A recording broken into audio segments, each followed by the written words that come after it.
بسم اللہ الرحمن الرحیم۔ السلام علیکم ورحمۃ اللہ وبرکاتہ۔ محترم دوستوں، بزرگوں، بھائیوں، چینل فکر آخرت کے ساتھ میں حاضر ہوں اور تمام دوستوں سے درخواست ہے کہ ہمارا آج کا موضوع ہے علم و ذکر، جو تبلیغی تیسرا نمبر ہے۔ تو سب دوستوں سے درخواست ہے کہ اس چینل فکر آخرت کو سبسکرائب کریں اور اس ویڈیو کو سنیں اور زیادہ سے زیادہ آگے شیئر کریں۔ میری اور آپ کی بات کی وجہ سے کوئی آدمی عمل پہ آ گیا تو ہمارا جو ہے وہ ذریعہ نجات بن جائے گا۔ شکریہ دوستو۔ نحمدہ و نصلی علی رسول الکریم۔ بس بھائی محترم دوستوں، بزرگوں، بھائیوں، اللہ تعالیٰ کا بہت بڑا احسان ہے، کرم ہے کہ اللہ پاک نے ہمیں اشرف المخلوقات میں سے پیدا کیا اور انسان بنایا اور پھر مسلمان بنایا، مسلمانوں کے گھروں میں پیدا کیا، اور اس سے بڑی دولت کہ ہمیں سیدنا محمد مصطفیٰ صلی اللہ علیہ وسلم جو خاتم النبیین نبی ہیں، ان کا ہمیں امتی بنایا۔ یہ اللہ تعالیٰ کا بہت بڑا احسان ہے ہم پر، الحمدللہ ثم الحمدللہ۔ تو آج ہم جو موضوع ہے وہ علم و ذکر ہے کہ علم جو ہے یہ ایک راستہ ہے اور ذکر روشنی ہے، اور دین کا علم سیکھنا ہم سب مسلمانوں پر فرض ہے۔ اتنا علم سیکھنا فرض ہے کہ ہماری 24 گھنٹے کی زندگی اللہ تعالیٰ کے حکموں کے مطابق اور پیارے نبی کریم صلی اللہ علیہ وسلم کے مبارک طریقوں کے مطابق گزر جائے۔ اتنا دین کا علم سیکھنا ہر مسلمان مرد عورت جو بالغ ہیں ان پر فرض ہے۔ اور فرمایا جو دین کا علم سیکھنے کے لیے اپنے گھر سے نکلتا ہے تو اللہ تعالیٰ اس کے تمام گناہ معاف فرماتے ہیں، فرشتے ان کے پاؤں کے نیچے پر بچھاتے ہیں، اور اللہ تعالیٰ کی تمام مخلوق اس کے لیے دعائیں کرتی ہے کہ یا اللہ اس کی مغفرت فرما، یا اللہ اس کے گناہوں کو معاف فرما دے، یا اللہ ان کو جنت الفردوس میں داخل فرما دے۔ یعنی مخلوق ان کے لیے دعائیں کرتی ہیں، اور اس کا فائدہ کتنا بڑا ہے کہ اگر ایک آدمی صبح کے ٹائم جا کر ایک آیت کلام پاک کی سیکھ لے، فرمایا 100 رکعت نماز نفل نماز پڑھنے سے افضل ہے، اور علم کا ایک باب سیکھ لینا 1000 رکعت نماز نفل پڑھنے سے افضل ہے۔ تو یہ جو چیزیں ہیں ہمارے لیے ہیں، سیکھنے کے لیے ہیں، کیونکہ جس چیز کا علم ہوگا اس کے لیے آسانی ہوگی، اس پہ عمل کرنا آسان ہوگا۔ اگر علم نہیں ہوگا تو عمل ہم کیسے کریں گے؟ عمل ہم کر ہی نہیں سکتے جب تک ہمارے پاس علم نہیں ہوگا۔ تو اس لیے علم سیکھنا ہر مسلمان مرد عورت جو بالغ ہیں ان پر فرض ہے۔ شروع سے ہی اپنے بچوں کو اس طرف لگا دیں کہ علم سیکھیں، اور علم ہے یہ ہے قرآن اور حدیث، اور جتنے بھی جو بھی حضور پاک صلی اللہ علیہ وسلم اس دنیا میں علم لے کر آئے ہیں اس کو علم کہتے ہیں۔ باقی جتنے ہیں یہ سب ہنر ہے اور دنیا کمانے کے لیے ہیں، اور جو ہمیں فائدہ علم دے گا وہ صرف اور صرف قرآن اور حدیث اور جتنے علوم دین کے ساتھ تعلق رکھتے ہیں وہ جو ہیں ان کا دنیا میں بھی فائدہ ہے اور آخرت میں بھی فائدہ ہے۔ علم تو وہی آدمی سیکھا نا جس کا دنیا میں بھی فائدہ ہو اور آخرت میں بھی فائدہ ہو، اور اپنے بچوں کو اس طرف لگائیں۔ چلو ایک آدمی، اب ہم بوڑھے ہو گئے ہیں، ہم نہیں سیکھ سکتے، نہیں چلو حفظ کر سکتے، تو ہم لوگ اپنے بچوں کو جو ہے وہ کم از کم دین کی طرف لگائیں۔ حافظ بنائیں، عالم بنائیں۔ ایک حافظ قرآن جو ہے وہ قیامت والے دن ان 10 بندوں کو جنت میں لے جائے گا جن پر جہنم واجب ہو چکی ہوگی، ان کو وہ جنت الفردوس میں لے کر جائے۔ تو یہ کتنا بڑا اس علم کا فائدہ ہے کہ اور حافظ قرآن سے کہا جائے گا کہ تو پڑھتا جا، الحمد شریف سے شروع کر اور والناس تک، جہاں والناس ختم ہوگی وہیں تیرا مقام ہوگا۔ اور ان کے ماں باپ کو کیا ملے گا؟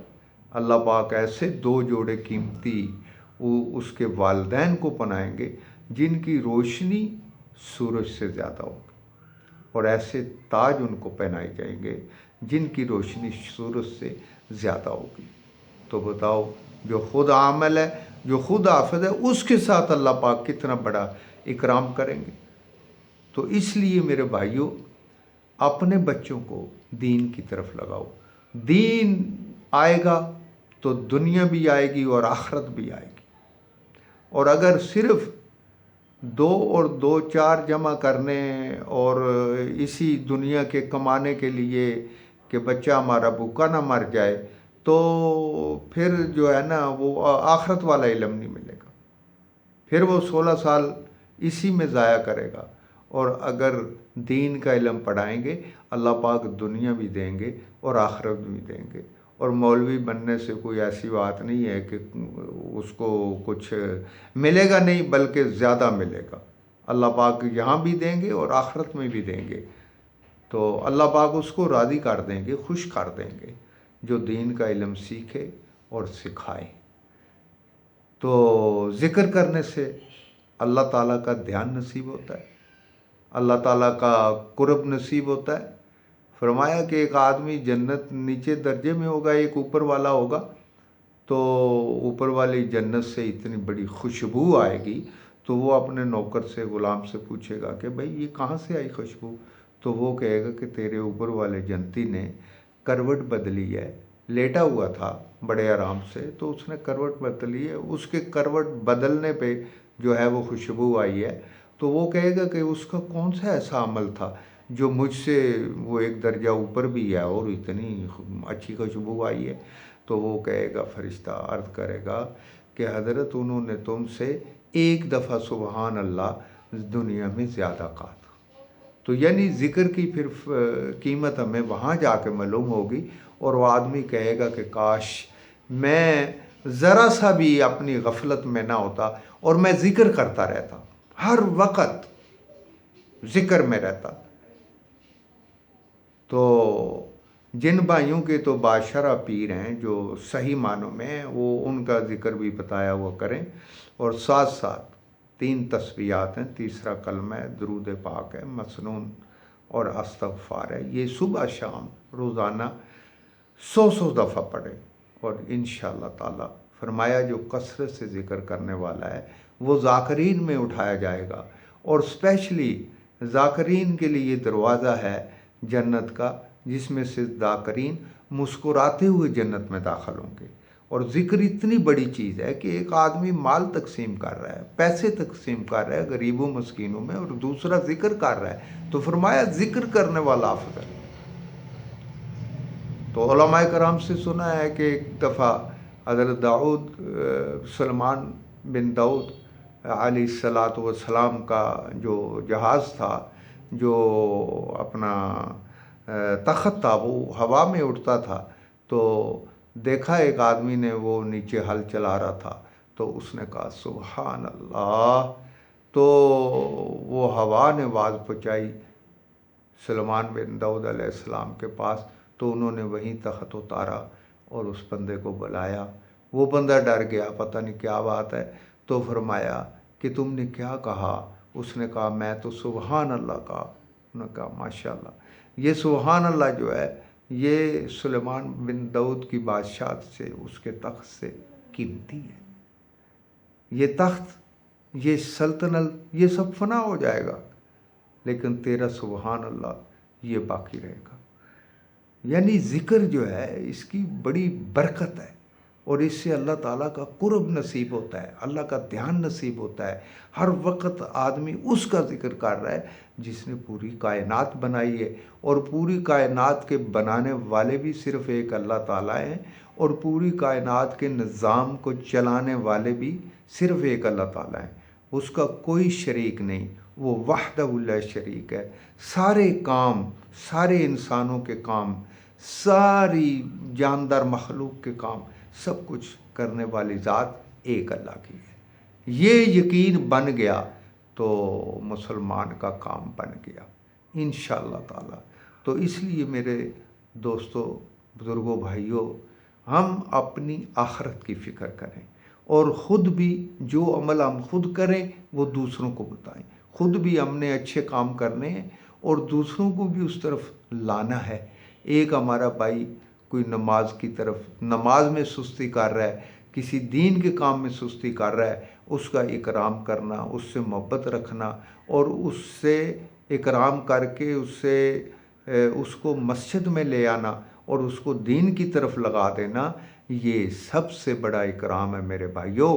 تو اس طرف ہم آئیں، اس کی طرف آئیں کہ سب سے بڑی خیر خواہی یہی ہے کہ ایک آدمی جو دین سے ہٹا ہوا ہے اس کی خدمت کر کے، اس کی منت کر کے، اس کو فضائل سنا کے، اس کو آخرت کی طرف راغب کرنا کہ بھئی جنت میں یہ ملے گا۔ اگر ہم اللہ کے حکموں کو، حضور پاک صلی اللہ علیہ وسلم کے مبارک طریقوں کے مطابق پورا کریں گے تو ہماری دنیا اور آخرت بنے گی، اللہ راضی ہوں گے، قبر میں جو ہے سکون ہے، قبر میں کوئی تکلیف نہیں، قبر جنت، جیسے نبی پاک صلی اللہ علیہ وسلم کی حدیث مبارکہ مفہوم ہے کہ یہ جو قبر جو ہے اس کو مٹی کا ڈھیر نہ سمجھو، بلکہ یا تو یہ جنت کے باغوں میں ایک باغ ہے یا جہنم کے گڑھوں میں سے ایک گڑھا ہے۔ تو اس لیے یہ ہمیں پکا یقین ہونا چاہیے نبی پاک صلی اللہ علیہ وسلم کی بات جو ہے وہ صحیح ہے اور یقینی ہے، وہ ہو کر رہے گا۔ جو نبی پاک صلی اللہ علیہ وسلم نے ارشاد فرما دیا ہے وہ ہو کر رہے گا، اور بالکل حق اور سچ ہے۔ اگر اس پہ آگے، کیونکہ ہماری کامیابی اللہ پاک نے رکھی ہی دونوں جانوں کی ہے، اگر کسی اور بندے کے طریقے میں ہوتی تو اللہ پاک ضرور بتاتے، صرف اللہ کے حکموں میں اور نبی پاک صلی اللہ علیہ وسلم کے مبارک طریقوں میں، اسی کو ہم فالو کریں مرتے دم تک۔ انشاءاللہ اللہ تعالیٰ مجھے، آپ کو اور قیامت تک آنے والے انسانوں کو اس پہ عمل کرنے کی توفیق عطا فرمائے۔